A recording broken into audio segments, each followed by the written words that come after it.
For advertisement, call 8125893028. Our Gmail maxtvtelugu@gmail.com. నమస్తే, welcome to max TV. ఇవాళ మనం భద్రకాళి పీఠాధీశ్వరి అలాగే కాళికామాత ఉపాసకురాలు శ్రీ శ్రీ శ్రీ డాక్టర్ సింధు మాతాజీ గారు ప్రస్తుతం మనతో పాటు ఉన్నారు. మరి వారిని అడిగి చాలా విషయాలు తెలుసుకునే ప్రయత్నం చేద్దాం. నమస్కారం అమ్మ. నమస్తే అమ్మ. సాక్షాత్తు అమ్మవారిని చూసినట్టుగా ఉంది మిమ్మల్ని చూస్తుంటే, చాలా ప్రశాంతంగా. అమ్మ, ముందుగా చెప్పండి, ఆడవారు మామూలుగా అయితే ఈ రంగంలోకి అమ్మవారి ఉపాసకురాలంటే మామూలు విషయం కాదు, ఎక్కువగా చాలామంది రారు. మీరెందుకు చూస్ చేసుకున్నారు? మీరు ఈ రంగంలోకి రావడానికి గల కారణాలు ఏంటి? మిమ్మల్ని ఏం విషయం ప్రేరేపించింది? మామూలుగా అమ్మ, నేను వచ్చి సాఫ్ట్వేర్ ఇంజనీర్ని, జావా డెవలపర్గా వర్క్ చేశాను. నేను చదివిందంతా సైన్స్ సబ్జెక్ట్స్ అన్నమాట. ఓకే. నేను జాబ్ కూడా చేశాను ఒక 2-3 ఇయర్స్. ఫీల్డ్లో కంటే ఆధ్యాత్మికత అనేది మనిషికి అవసరమైంది, ఇది ఒక ఫీల్డ్ అయితే కాదు. ఓకే. ఇంకొకటి ఏంటంటే, మా తాతలు తాంత్రికులు, వామాచార తాంత్రికులు. మా ఫ్యామిలీకి సంబంధించింది భద్రకాళి, మా కులదేవత భద్రకాళి. ఓకే. ఫ్యామిలీకి సంబంధించిన ఆలయం ఉంది మా ఊరు శ్మశానంలో. కాళీ ఆలయం ఉంది. కాళీ ఆలయంలో మా తాతల గురువు ఉండేవాడు అనమాట. ఆయన దగ్గర నుంచి మా తాతలు 5 మంది విద్యలు నేర్చుకొని, వామాచార కౌలాచారంలో విద్యలు నేర్చుకొని కాళీని ఉపాసిస్తూ వచ్చారు. అలా వంశపారపర్యంగా మాకు కాళీ ఆరాధన, ఆమె కులదేవి అవ్వటము. కాబట్టి ఇంకా ఆ జీన్స్ ఉంటుంది కదా మనకి. ఎంతసేపు నా ఎడ్యుకేషన్లా ఉన్నా కూడా అమ్మవారి మీదే మనసంతా ఉండేదన్నమాట. నేను ఒక 7th నుంచి నా అంతటా నేనే ప్రేరణ కలిగేది అమ్మవారి దగ్గరికి వెళ్ళి పూజలు చేయాలి అని. నాకు 6thలోనే ఆలోచనలు ఉండేవి, అసలు మనం ఎందుకు పుట్టాం, ఏం చేయాలి, ఇక్కడికి ఎందుకు వచ్చాం, ఇటువంటి ఆలోచనలు న్యాచురల్గా వచ్చేవి, ఎవరో ప్రేరేపించేవి కాకుండా నా అంతటా నాకే అటువంటి థాట్స్ ఉండేవి. నాకు సెల్ఫ్ సాటిస్ఫాక్షన్ వచ్చేది. చాలా మందికి ఆ ఏజ్లో ఆడుకోవటం వల్ల, మంచి మంచి ఫుడ్ తినటం వల్ల సెల్ఫ్ సాటిస్ఫాక్షన్ ఏమో. నాకు అమ్మవారి దగ్గరికి వెళ్ళి పూజలు చేయటం వల్ల నా సోల్ సాటిస్ఫై అయ్యేది. చాలా ఆనందంగా అనిపించేది అనమాట, కంఫర్ట్గా ఫీల్ అయ్యేదాన్ని. కాబట్టి ఎక్కువ పూజలు చేసేదాన్ని. పూజలు చేసే కొద్దీ నాకు మిరాకిల్గా అనిపించేది. ఎందుకంటే నేను ఖాళీగా పూజ చేసే టైంలో మా ఫ్యామిలీ బాగా ఎకనామికల్గా బాగా డెవలప్ అయింది. మా నాన్న రాజకీయాల్లో గెలవటం, ఏ ఎలక్షన్లో నిలబడ్డా ఆయనే గెలిచేవాడు. ఇంకా అన్నీ కలిసి రావటం, పొలంలో పంట బాగా రావటం, ఈ విధంగా జరుగుతుంటే మా ఇంట్లో వాళ్ళు కూడా ఎక్కువ పూజలు చేసేవాళ్ళు. కులదేవి కదా అమ్మవారు. పూజలు చేస్తూ ఉంటే ఇంకా 10thలో పూనకం లాగా స్టార్ట్ అయింది నాకు. నేను ఫస్ట్ క్లాస్ స్టూడెంట్నే, మార్క్స్ బాగా వస్తాయి, కొంచెం రీసెర్చ్ మైండ్ సెట్ ఎక్కువ. కాబట్టి పూనకాలు దేవతల ఆవాహనం అవుతారు అంటే నేను నమ్మను. మళ్ళీ సేమ్ సిచ్యువేషన్ నాకు వచ్చినప్పుడు నాకు చాలా అబ్నార్మల్గా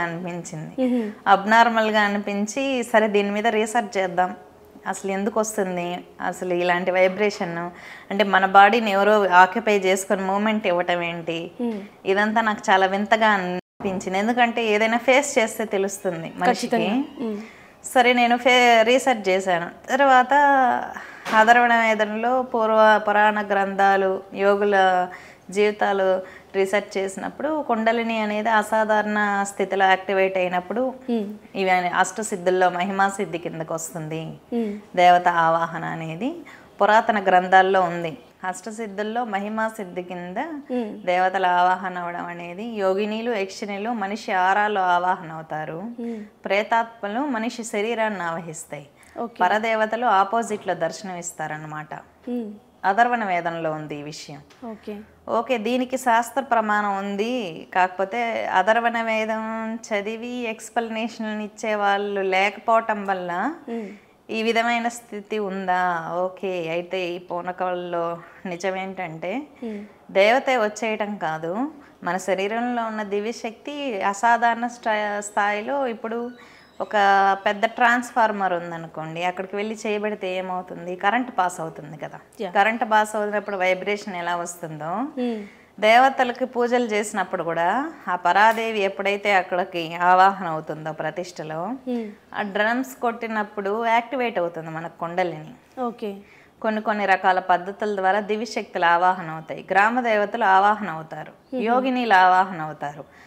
పెద్ద దేవత వచ్చి ఆపోజిట్లో దర్శనం ఇస్తుంది. ఏ విధంగా నాకు అర్థమైంది, ఎందుకంటే నేను ఫేస్ చేశాను ఆ సిచ్యువేషన్ని. ఫేస్ చేసినప్పుడు ఓకే ఇలా ఉంటుందా. నాకు అమ్మవారు ఒకసారి దర్శనం ఇచ్చింది. దర్శనం ఇచ్చినప్పుడు నాకు అబ్నార్మల్గా అనిపించింది. అందరికీ జరగనివి నా జీవితంలోనే ఎందుకు జరుగుతున్నాయి, ఎందుకంటే నేను ఆ టైంలో ఇంటర్ స్టూడెంట్ని.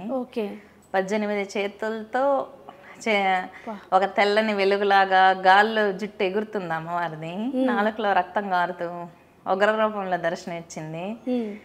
నా జీవితంలోనే ఎందుకు ఇలా జరుగుతాయి నాకు ఆతృత. అంటే ఎవరు నమ్మలేదు. మా మమ్మీ డాడీకి చెప్పాను కానీ నమ్మలేదు. సరే నేను అమ్మవారిని అడిగాను, ఎందుకు నాకే కనిపిస్తావు, అందరి ముందర పిచ్చిదాన్ని చేయాలనుకుంటున్నావా ఏంటి, నాకే ఎందుకు ఇలా కనిపిస్తావు అంటే, చిన్నపిల్లని కదా అప్పుడు, గురువు లేరు, ఆధ్యాత్మిక వాతావరణం కాదు, పూజల వరకు చేసేవాళ్ళం. అప్పుడు నాకేం తెలుసు, పంచోపచార పూజ చేయడం తెలుసు, విగ్రహం కడిగేదాన్ని, ఇంకా పసుపు కుంకుమ సమర్పించి ఆహారం పెట్టాలి, ఇదే నాకు తెలిసిన పూజ. మీకు తెలిసింది అంతే, తెలిసిన పూజ అదే. ఓకే, పూజ అంటే ఇలాగే చేస్తారు. అమ్మవారి దర్శనం ఇచ్చిన తర్వాత నేను ఇలా అడిగేదాన్ని, నువ్వు నిజమేంటో నాకు చెప్పకపోతే నేను అసలు పూజలు చెయ్యను నీకు ఇంకా అని. అమ్మవారితోనే మాట్లాడేవారు, చెప్పేదాన్ని. ఎందుకంటే నాకు ఒక్కదానికే కదా కనిపించేది. స్వప్న దర్శనం ఇచ్చి చెప్పేది, మంత్ర దీక్ష ఇచ్చింది అనమాట. ఫస్ట్ స్వామివారిది ద్వాదశాక్షరి ఇచ్చింది, కాళీ దర్శనం ఇచ్చి కృష్ణుడి మంత్రోపదేశం ఇచ్చింది. నాకు కృష్ణ మంత్రం చేస్తున్నప్పుడు సూక్ష్మ ఆస్ట్రల్ బాడీస్లో ఉన్న గురువులు దర్శనం ఇచ్చేవాళ్ళు. నాకు అర్థం కాలేదు, ద్వాదశాక్షరి మంత్రం చేస్తే శరీరం లేని గురువులు దర్శనం ఇస్తున్నారేంటి అని. దత్తాత్రేయ దర్శనం వచ్చింది, మహావతార్ బాబాజీ దర్శనం వచ్చింది. ఒక్క సెకండే చెప్పేవాళ్ళు, పెద్ద పెద్ద గురువుల దర్శనాలు వచ్చాయి. అప్పుడు అనుకున్నా, ఓకే వీళ్ళు తపశ్శక్తి సంపన్నులు, శరీరంతో కాకుండా మనం యాస్ట్రల్ పవర్ బాడీస్, కాంతి శరీరాలు అన్నమాట, తపో శరీరాలు అవి. వాటిని చూడాలంటే హ్యూమన్ ఐతో కాదు మంత్రశక్తితో చూడగలమనే క్లారిటీ వచ్చింది. ఎందుకంటే ఇంటర్లో కూడా నాకు అన్ని సైన్స్ గ్రూప్సే కదా, ఎంపీసీ చేశాను నేను. సరే ఎడ్యుకేషనే ఇది నాకు ఎక్స్పీరియన్స్ వచ్చే కొద్దీ నేను అన్ని రీసెర్చ్, నాకు జరిగినట్టు ఎవరికైనా ప్రీవియస్ జరిగాయా, పెద్ద పెద్ద యోగుల జీవితాలు ఏమైనా జరిగాయా చూసుకున్నప్పుడు ఓకే అందరికి జరిగి ఉన్నాయి. ఇదేం అబ్నార్మల్ కండిషన్, ఇమాజినేషన్ అయితే కాదు, ఇల్యూజన్ అయితే కాదు. ఇల్యూజన్ అయితే మాకు అలా జరగదు. ఎక్స్ట్రీమ్గా హైగా అవ్వటం, ఎక్స్ట్రీమ్గా ఎకనామికల్గా డెవలప్ అవ్వటం. పూజ ఓ 4 వారాలు చేస్తా, 5వ వారం చేయలేదనుకోండి కొంచెం ఏదో డిస్టర్బెన్స్ వచ్చేది. అలా పూజలు పెంచే కొద్దీ బాగా జరిగేదన్నమాట మా మమ్మీ డాడీకి. సరే అని చెప్పి మాకు రిజల్ట్స్ కనిపించేవి వెంటనే. ఆ రిజల్ట్ పూజ చేయకపోతే ఎలా ఉంటుంది, చేస్తే ఎలా ఉంటుంది, వెంటనే రిజల్ట్ కనిపించేసరికి ఓకే అనిపించేది. సరే అమ్మవారు అయితే ఉంది, మంత్ర సాధనలు ఇస్తూ వచ్చేది, శరీరం లేని గురువులు దర్శనం ఇచ్చేవాళ్ళు. తర్వాత నేను జాబ్ వరకు వచ్చాను. జాబ్ చేస్తున్నప్పుడు సిస్టమ్ ముందు కూర్చొని కోడింగ్ రాస్తుంటే ఒక వాయిస్, నువ్వు ఇందుకోసమే పుట్టావా, ఓ సిస్టమ్ ముందర సిస్టమ్ లాగా తయారయ్యావు నువ్వు, నీ జీవితం అయితే ఇది కాదు అని చెప్పి ఇంటర్నల్గా ప్రేరేపణ వచ్చింది. తర్వాత నాకు సాటిస్ఫాక్షన్ లేదు, జాబ్లో సాటిస్ఫాక్షన్ లేదు, ఎంత శాలరీ వచ్చినా. సో నాకు ఇక్కడ సెల్ఫ్ సాటిస్ఫాక్షన్ ఉంది. నా సోల్కి కావాల్సింది ఇదే ఆధ్యాత్మికత. నేను ఏదైతే చూసానో, ఏదైతే ఫేస్ చేశానో, ఏదైతే ఎక్స్పీరియన్స్ అయ్యానో అది అందరికీ అందివ్వాలి అనుకున్నాను. పీఠం ఎందుకు పెట్టాల్సి వచ్చింది అంటే, పబ్లిక్ ఇంకా సైలెంట్గా ఉండదు కదా. ఒక దివ్యశక్తి ఒక చోట ఉద్భవించినప్పుడు అమ్మవారి తత్వం ఏంటంటే, ఎవరికైనా ఏదైనా సమస్య వచ్చినప్పుడు క్లియర్ చేయాలన్న ఆలోచనలోకి వెళ్ళిపోతాం. ఆలోచనలోకి వెళ్ళిపోయి ఒకరిద్దరికి క్యూర్ చేసేసరికి వాళ్ళు 10,000, వాళ్ళు 100,000, 1,000, ఇంకా అది అంటే 10 మంది చెప్పుకుంటూనే వెళ్ళిపోయేసరికి ఇంకా మనం ఇంకా పీఠం ఎస్టాబ్లిష్ చేసి దీన్ని ఒక సంస్థగా ముందుకు తీసుకెళ్లాల్సి వచ్చింది. థ్యాంక్ యూ సో మచ్ అమ్మ. అమ్మవారి గురించి చాలా గొప్పగా వివరించారు. ధన్యవాదాలు.